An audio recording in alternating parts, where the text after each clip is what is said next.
THE BEGUILING OF GYLFI. 49. Then spake Gangleri: "Have any more matters of note befallen among the ^sir? A very great deed of valor did Thor achieve on that journey." Harr made answer: "Now shall be told of those tidings which seemed of more consequence to the ^sir. The beginning of the story is this, that Baldr the Good dreamed great and perilous dreams touching his life. When he told these dreams to the ^sir, then they took counsel together, and this was their decision: to ask safety for Baldr from all kinds of dangers. And Frigg took oaths to this purport, that fire and water should spare Baldr, likewise iron and metal of all kinds, stones, earth, trees, sicknesses, beasts, birds, venom, serpents. And when that was done and made known, then it was a diversion of Baldr's and the ^sir that he should stand up in the Thing. The Thing was the legislative assembly of Iceland; less specifically, a formal assembly held for judicial purposes or to settle questions of moment, an assembly of men. 1 And all the others should some shoot at him, some hew at him, some beat him with stones; but whatsoever was done hurt him not at all, and that seemed to them all a very worshipful thing. But when Loki Laufeyarson saw this, it pleased him ill that Baldr took no hurt. He went to Fensalir to Frigg, and made himself into the likeness of a woman. Then Frigg asked if that woman knew what the ^sir did at the Thing. She said that all were shooting at Baldr, and moreover that he took no hurt. Then said Frigg: "Neither weapons nor trees may hurt Baldr; I have taken oaths of them all." Then the woman asked: "Have all things taken oaths to spare Baldr?" And Frigg answered: "There grows a tree sprout alone westward of Valhall; it is called Mistletoe. I thought it too young to ask the oath of." Then straightway the woman turned away, but Loki took Mistletoe and pulled it up and went to the Thing. Hodr stood outside the ring of men, because he was blind. Then spake Loki to him: "Why dost thou not shoot at Baldr?" He answered: "Because I see not where Baldr is, and for this also, that I am weaponless." Then said Loki: "Do thou also after the manner of other men, and show Baldr honor as the other men do. I will direct thee where he stands; shoot at him with this wand." Hodr took Mistletoe and shot at Baldr, being guided by Loki. The shaft flew through Baldr, and he fell dead to the earth; and that was the greatest mischance that has ever befallen among gods and men. Then, when Baldr was fallen, words failed all the ^sir, and their hands likewise to lay hold of him. Each looked at the other, and all were of one mind as to him who had wrought the work; but none might take vengeance, so great a sanctuary was in that place. But when the ^sir tried to speak, then it befell first that weeping broke out, so that none might speak to the others with words concerning his grief. But Odin bore that misfortune by so much the worst, as he had most perception of how great harm and loss for the ^sir were in the death of Baldr. Now when the gods had come to themselves, Frigg spake, and asked who there might be among the ^sir who would fain have for his own all her love and favor. Let him ride the road to Hel, and seek if he may find Baldr, and offer Hel a ransom if she will let Baldr come home to Asgard. And he is named Hermodr the Bold, Odin's son, who undertook that embassy. Then Sleipnir was taken, Odin's steed, and led forward; and Hermodr mounted on that horse and galloped off. The ^sir took the body of Baldr and brought it to the sea. Hringhorni is the name of Baldr's ship; it was greatest of all ships. The gods would have launched it and made Baldr's pyre thereon, but the ship stirred not forward. Then word was sent to Jotunheim after that giantess who is called Hyrrokkin. When she had come, riding a wolf and having a viper for bridle, then she leaped off the steed; and Odin called to 4 berserks to tend the steed, but they were not able to hold it until they had felled it. Then Hyrrokkin went to the prow of the boat and thrust it out at the first push, so that fire burst from the rollers, and all lands trembled. Thor became angry and clutched his hammer, and would straightway have broken her head, had not the gods prayed for peace for her. Then was the body of Baldr borne out on shipboard.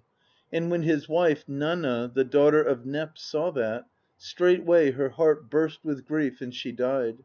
She was borne to the pyre, and fire was kindled.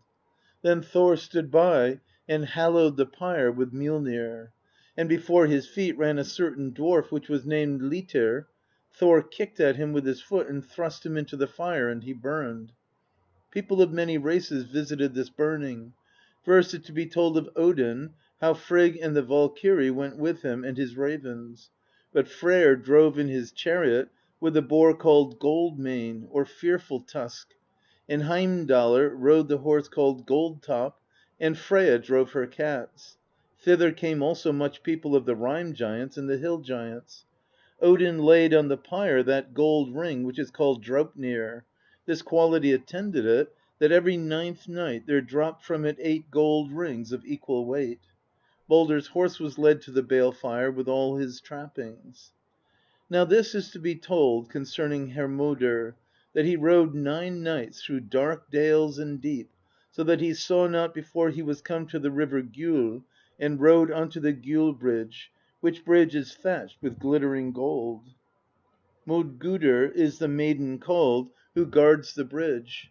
She asked him his name and race, saying that the day before there had ridden over the bridge 5 companies of dead men. But the bridge thunders no less under thee alone, and thou hast not the colour of dead men. Why ridest thou hither on Hel way? He answered: I am appointed to ride to Hel to seek out Baldr. Hast thou perchance seen Baldr on Hel way? She said that Baldr had ridden there over Gjoll's bridge, but down and north lieth Hel way.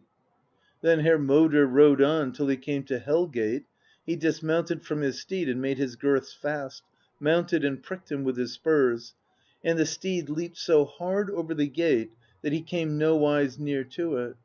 Then Hermodr rode home to the hall, and dismounted from his steed, went into the hall, and saw sitting there in the high seat Baldr his brother, and Hermodr tarried there over night. At morn Hermodr prayed Hel that Baldr might ride home with him, and told her how great weeping was among the ^sir. But Hel said that in this wise it should be put to the test, whether Baldr were so all beloved as had been said. If all things in the world, quick and dead, weep for him, then he shall go back to the ^sir; but he shall remain with Hel if any gainsay it or will not weep. Then Hermodr arose, but Baldr led him out of the hall, and took the ring Draupnir and sent it to Odin for a remembrance. And Nanna sent Frigg a linen smock, and yet more gifts, and to Fulla a golden finger ring. Then Hermodr rode his way back, and came into Asgard, and told all those tidings which he had seen and heard.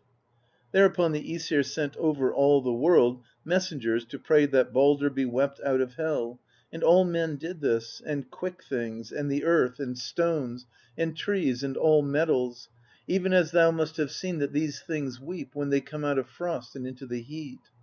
Then, when the messengers went home, having well wrought their errand, they found in a certain cave where a giantess sat.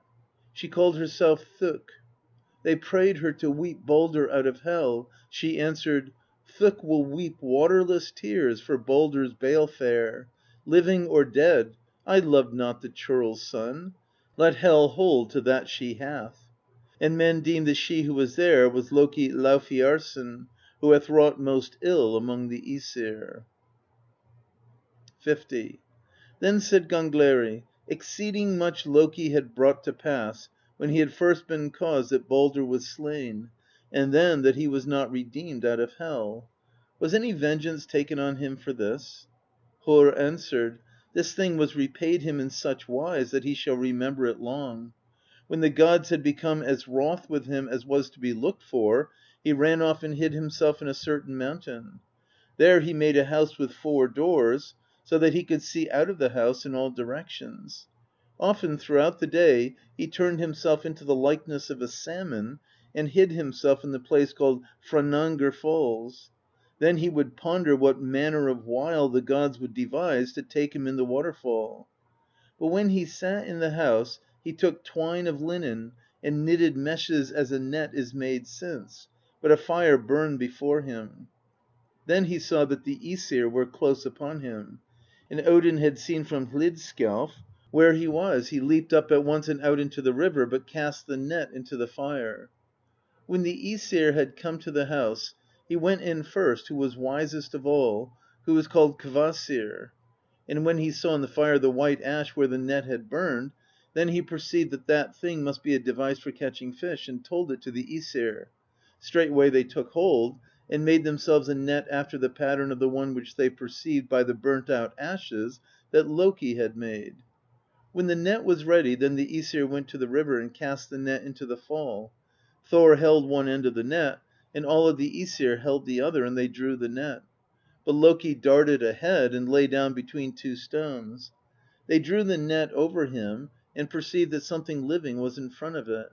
A second time they went up to the fall, and cast out the net, having bound it to something so heavy that nothing should be able to pass under it.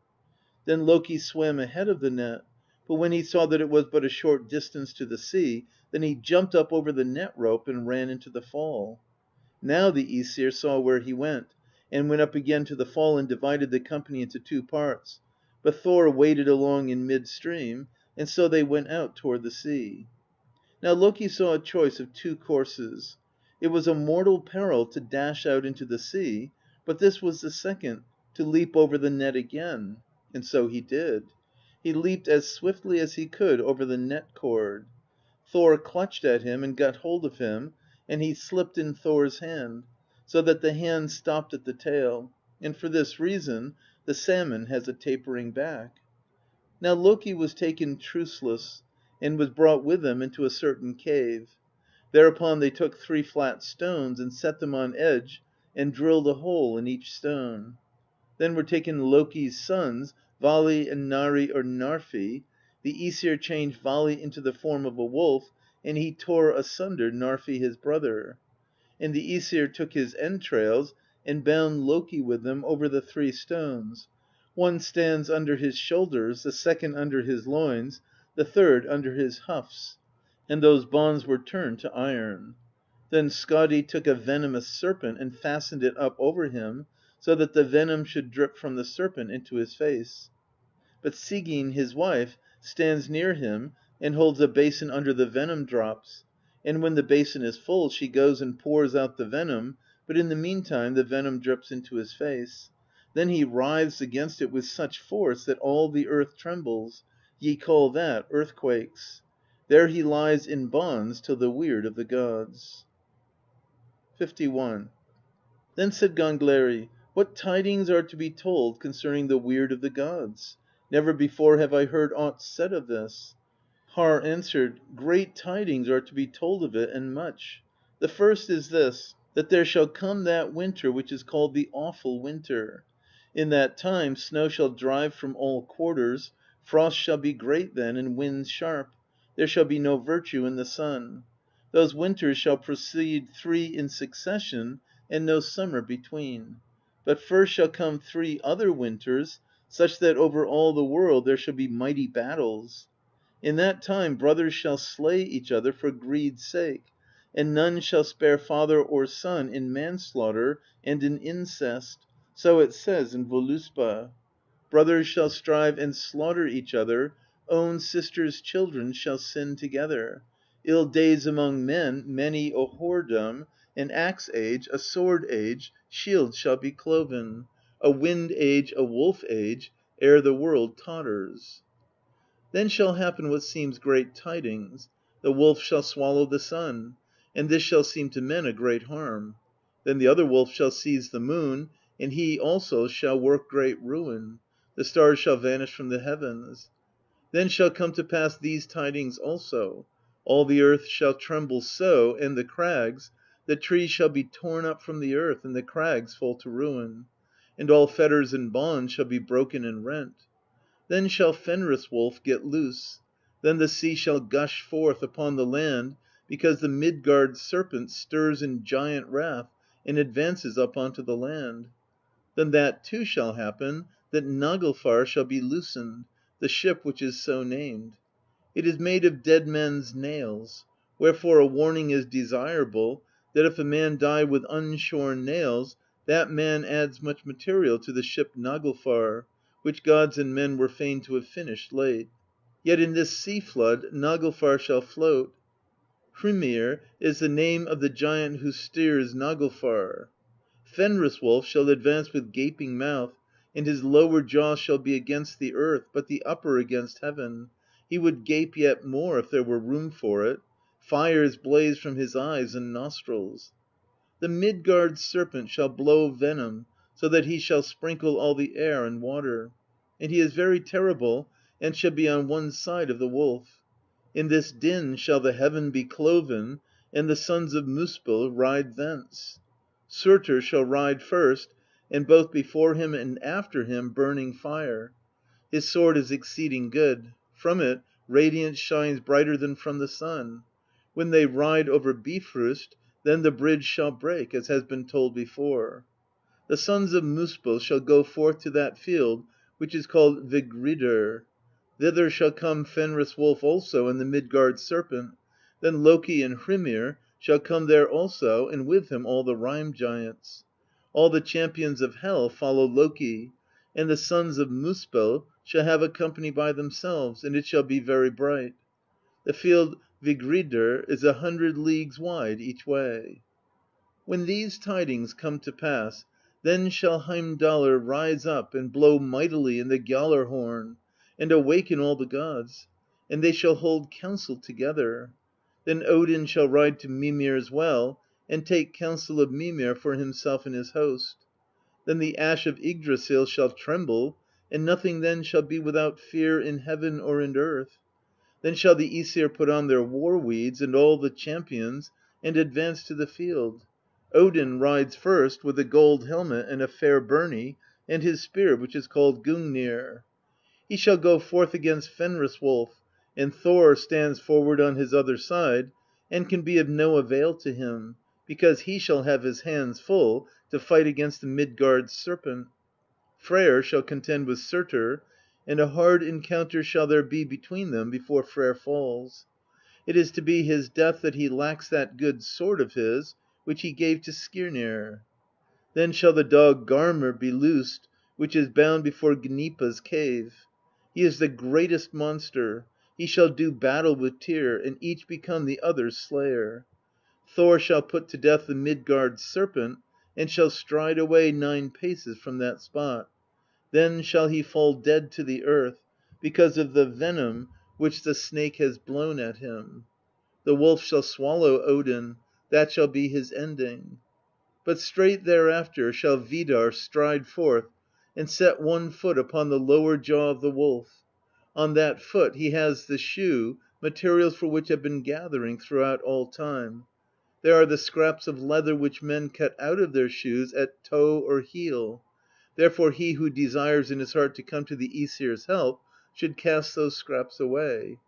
With one hand he shall seize the wolf's upper jaw, and tear his gullet asunder, and that is the death of the wolf. Loki shall have battle with Heimdallr, and each shall be the slayer of the other. Then straightway shall Surtr cast fire over the earth, and burn all the world. So is said in Voluspa. High blows Heimdallr, the horn is aloft. Odin communes with Mimir's head. Trembles Yggdrasil's towering ash; the old tree wails when the Ettin is loosed. What of the ^sir? What of the elf folk? All Jotunheim echoes; the ^sir are at council. The dwarves are groaning before their stone doors, wise in rock walls. Wit ye yet, or what? Hrymr sails from the east, the sea floods onward. The monstrous beast twists in mighty wrath. The snake beats the waves, the eagle is screaming. The gold neb tears corpses, Naglfar is loosed.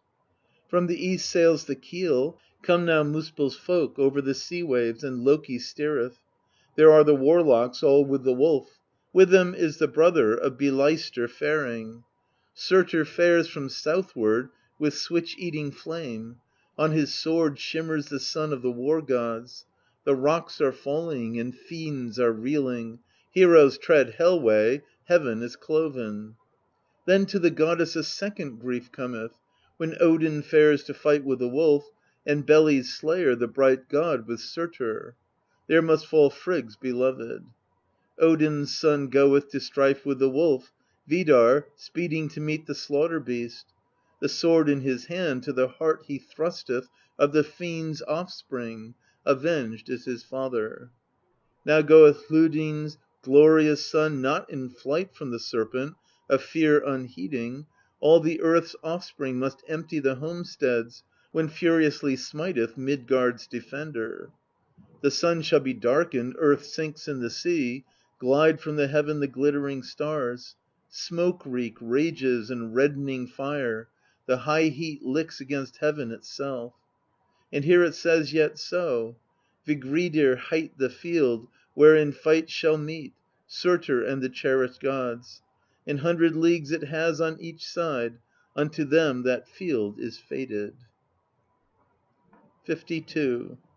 Then said Gangleri: "What shall come to pass afterward, when all the world is burned, and dead are all the gods, and all the champions, and all mankind? Have ye not said before that every man shall live in some world throughout all ages?" Then Thridi answered: "In that time the good abodes shall be many, and many the ill; then it shall be best to be in Gimle in heaven. Moreover, there is plenteous abundance of good drink, for them that esteem that a pleasure, in the hall which is called Brimir; it stands in Okolnir. That too is a good hall which stands in Nida fells, made of red gold; its name is Sindri. In these halls shall dwell good men and pure in heart. In Nostrand is a great hall in Evil, and its doors face to the north. It is all woven of serpent backs, like a wattle house, and all the snake heads turn into the house and blow venom, so that along the hall run rivers of venom. And they who have broken oaths and murderers wade those rivers, even as it says here. I know a hall standing far from the sun, in Nostrand. The doors to northward are turned; venom drops fall down from the roof holes; that hall is bordered with backs of serpents. There are doomed to wade the weltering streams men that are man sworn, and they that murderers are. But it is worse in Hvergelmir; there the cursed snake tears dead men's corpses. 53. Then spake Gangleri: "Shall any of the gods live then, or shall there be then any earth or heaven?" Harr answered: "In that time the earth shall emerge out of the sea, and shall then be green and fair; then shall the fruits of it be brought forth unsown. Vidar and Vali shall be living, inasmuch as neither sea nor the fire of Surtr shall have harmed them; and they shall dwell at Ida plain, where Asgard was before. And then the sons of Thor, Modi and Magni, shall come there, and they shall have Mjollnir there. After that Baldr shall come thither, and Hodr from Hel; then all shall sit down together, and hold speech with one another, and call to mind their secret wisdom, and speak of those happenings which have been before, of the Midgard Serpent, and of Fenris Wolf. Then they shall find in the grass those golden chess pieces which the ^sir had had. Thus is it said: in the deity's shrine shall dwell Vidar and Vali, when the fire of Surtr is slackened. Modi and Magni shall have Mjollnir at the ceasing of Thor's strife. In the place called Hoddmimir's Holt there shall lie hidden during the fire of Surtr two of mankind, who are called thus: Lif and Lifthrasir; and for food they shall have the morning dews. From these folk shall come so numerous an offspring that all the world shall be peopled, even as is said here: Lif and Lifthrasir, these shall lurk hidden in the Holt of Hoddmimir. The morning dews their meat shall be; thence are gendered the generations. And it may seem wonderful to thee that the son shall have borne a daughter not less fair than herself, and the daughter shall then tread in the steps of her mother, as is said here: The elfin beam shall bear a daughter ere Fenris drags her forth; that maid shall go, when the great gods die, to ride her mother's road. But now, if thou art able to ask yet further, then indeed I know not whence answer shall come to thee; for I never heard any man tell forth at greater length the course of the world, and now avail thyself of that which thou hast heard. 54. Thereupon Gangleri heard great noises on every side of him; and then, when he had looked about him more, lo, he stood out of doors on a level plain, and saw no hall there and no castle. Then he went his way forth and came home into his kingdom, and told those tidings which he had seen and heard; and after him each man told these tales to the other. Here Vilken closes his edition.